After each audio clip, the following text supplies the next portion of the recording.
ये मुझे भी खबर अभी मालूम हुई है कि हैदराबाद के दो ट्रैवल एजेंसी, एक fly zone tours and travels और अल मक्का हज एंड उम्रा के 42 हाजी मक्का से मदीना जा रहे थे बस में, और बस को आग लगने से मालूम हुआ कि सिर्फ एक शख्स की जान बची है। कंफर्म नहीं है, बात कह रहे हैं कि पूरों का इंतकाल हो गया।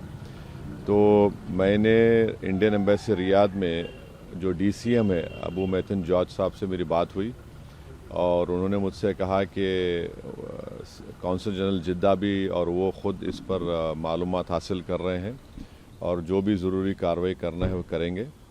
और साथ ही साथ मैंने इन तमाम उम्रा पैसेंजर्स के दोनों ट्रैवल एजेंसी से वीज़ा डिटेल्स लेकर कौंसल जनरल ऑफ इंडिया जिद्दा को और DCM इंडियन एम्बेसी रियाद को और साथ ही साथ फॉरेन सेक्रेटरी को मैंने ईमेल किया है।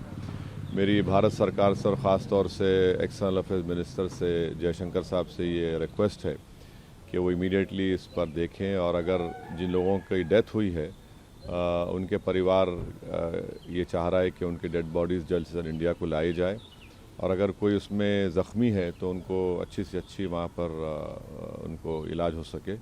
ये मैं रिक्वेस्ट करता हूँ हमारे एक्सटर्नल अफेयर्स मिनिस्टर से और भारत सरकार से। सर, दिल्ली में अभी हाल ही में जो ब्लास्ट हुआ है, मुफ्ती जी कह रही हैं कि भारत बता रहा है कि कश्मीर कितना सेफ़ है, लेकिन दिल्ली के में जो ब्लास्ट हुआ है, दिल्ली भी अब सेफ़ नहीं है। जो केंद्र की पॉलिसीज़ है वो पॉलिसीज़ ऐसी है कि कश्मीर नहीं, दिल्ली भी अब देखिए, वो मेरा मानना ये है कि जो टेररिस्ट एक्शन दिल्ली में हुआ, अब तो NIA ने कहा कि सुसाइड बॉम्बर था, हम उसका कंडेम करते हैं। टेररिज्म की कोई जगह नहीं है, इसका पूरी तरह से कंडेम करना है। और जिस तरीके से उन्होंने प्लानिंग की, कॉन्स्पिरेसी की, एलिज कॉन्स्पिरेसी की, ये सब बातें आ रही हैं, तो इसमें खुली साफ साफ तौर पर हम उसका कंडेम करते हैं।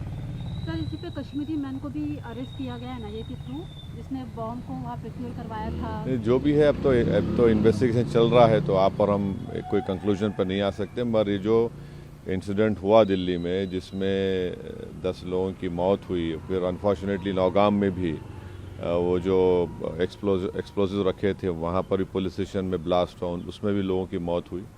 वो भी हमारे लिए तकलीफ दे बात है।